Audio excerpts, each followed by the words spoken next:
Hi, so here's a short lecture on the authority chapter.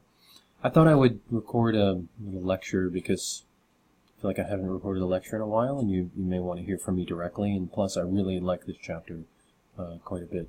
So the chapter looks at the obedience experiments, which if you read the chapter you know that they were these kind of experiments in that had three people, right? The experimenter, who is sort of hidden, the teacher, and the learner. So the teacher is this person pictured here in this slide who asks a series of questions to the learner, who's in another room. The conceit of the experiment is that it's set up to be a test of memory, right? Can the learner, the person in the other room, remember these word pairs? So the teacher, this guy in the photo, is going to ask like a blue, and the learner is supposed to say house, because that's the other half of the word pair. If the learner does not remember, then the teacher presses a button and gives a shock. The shocks are escalating in intensity. And the teacher, this gentleman seated with the black jacket and glasses, can't see the learner in the other room, can only hear that person through an intercom.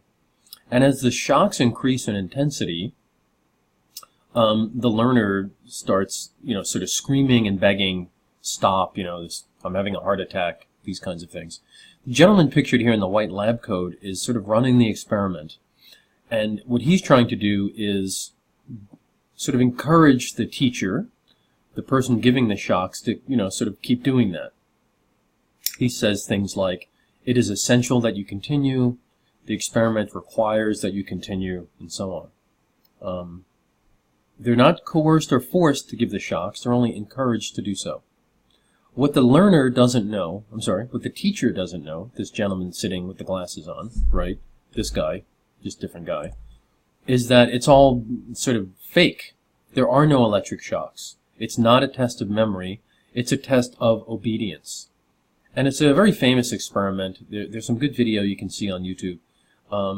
Really, really interesting how many people, almost 70% of them, give these shocks. Some people refuse to, but an overwhelming majority continue to give the shocks because they're being told to by a person wearing a lab coat in a position of authority. So this ties right into what Cialdini's talking about in the chapter, and we'll go into that a little bit more in more detail.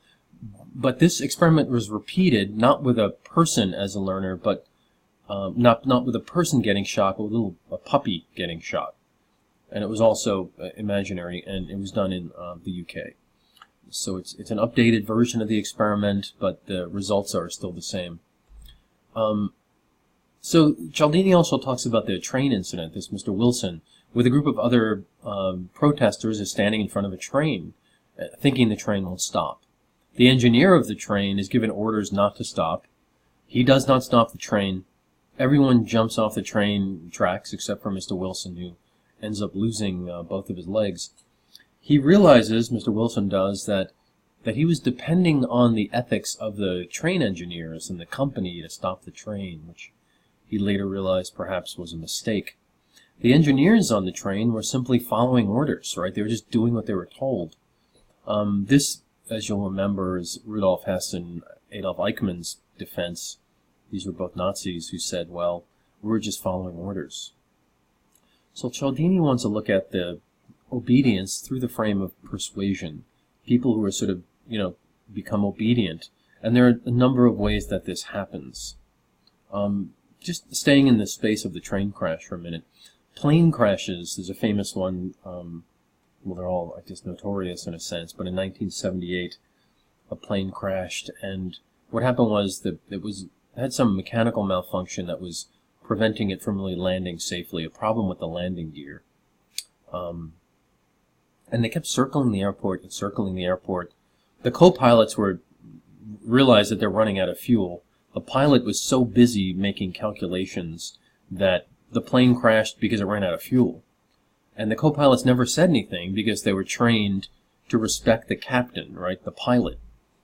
So subsequent training of cockpit dynamics tries to get people to speak up, but there are a whole list of plane crashes that have similar phenomenon. Just the co-pilots don't say anything, the flight attendants won't say anything because they're trained to be obedient. This also happens in medicine, right? And Cialdini talks about examples in healthcare settings where, nurses, physicians' assistants, other doctors, residents, patients, they don't say anything, and they're when they know that what's happening is problematic. So there are false surgeries conducted and so on because people just obey, and they obey these symbols and titles, right? I have a title, I'm professor. You sort of listen to me because I'm the professor, and so on. So it's various kinds of authority come into play here. Then there's authority based on appearance, like who am I and how do I fit into the hierarchy and the social structure. So there's a sort of a professor. We look alarmingly similar. And this is another way that we are persuaded. We don't think of obedience as a kind of persuasion, but it is, right? These authority and power dynamics operate on us in a way that we can't really refuse. So then there's authority based on trappings, right? You're wealthy, so you must sort of know things that I don't know. You're attractive, so you have some greater value. I should listen to you. So these are also dangerous, right? We think that these measures of success confer like a kind of legitimacy and authority that we often can bow to. Finally, you have to think about expertise, right? And what does expertise mean? And why do I think that person is an expert? And oftentimes, I have some expertise, but it's in a very narrow field, right? There are all kinds of things I know nothing about, and many of you, certainly based on your comments, have had great life experiences that give you expertise in areas of which I am completely unfamiliar. So my expertise in one area is not transferable, so you need to sort of question my authority in those domains, right? If you have a problem with your car or something, or you needed advice about parenting or your romantic life, I have no sense of how to give any kind of advice like that.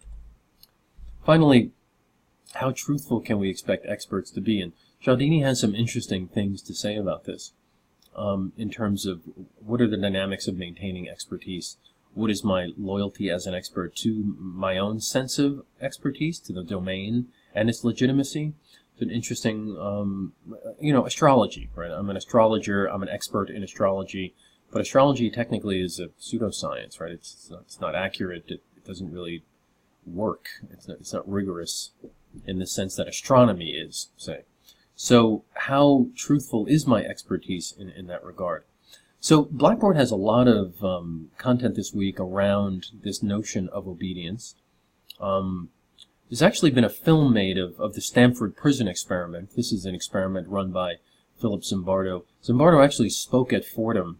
He's the sort of diabolical-looking fellow who describes Milgram's experiment. Milgram and Zimbardo actually went to high school together in the Bronx, at a high school I taught, actually, in the 90s. And I met Phil Zimbardo, very interesting and nice man. So I hope you enjoy the module. I hope that you like this little personal touch, so you know that, yes, there is a person called Dr. D'Agostino. He's out there, and he really wants you to do well. So enjoy. See you online.